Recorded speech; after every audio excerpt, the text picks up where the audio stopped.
Chris Gutierrez taking on Quang on short notice this weekend on August 10th in the UFC Fight Night. Quang is coming in. He was supposed to fight on Dana White's Contender Series in a few weeks.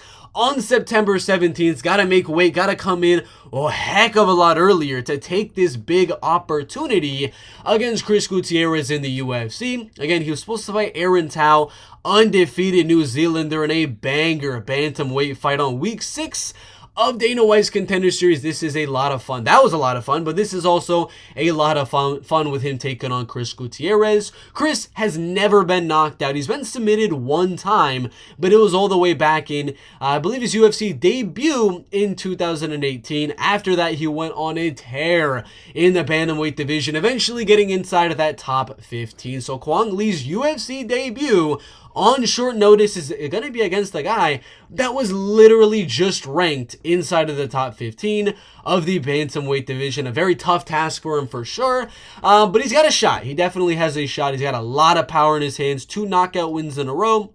Very devastatingly, the head kick, and then that left hook dropped Tiao Thong very, very devastatingly. So if there's anyone that could go out there and knock out Chris Gutierrez for the first time, could definitely be Quang Le, but I don't think it happens, unfortunately. I think Chris Gutierrez is going to survive whatever big punches are thrown at him from Quang Le, and Chris is just so much more experienced.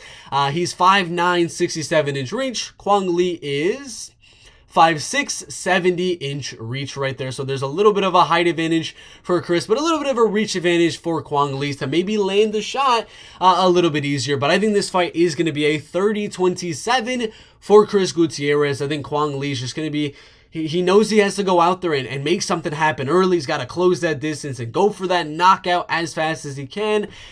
I don't think he gets it, and I don't think Chris Gutierrez really starts to take control of this fight the later on that it goes. I am going to go Chris Gutierrez to win 30-27. Just stay at range, have Quang Le keep on coming to him, and he's just going to keep countering to win this fight. It's a good one, though. I definitely like that they're giving Quang Le this opportunity. Should be a fun one at 135, but I got Chris Gutierrez by a unanimous decision.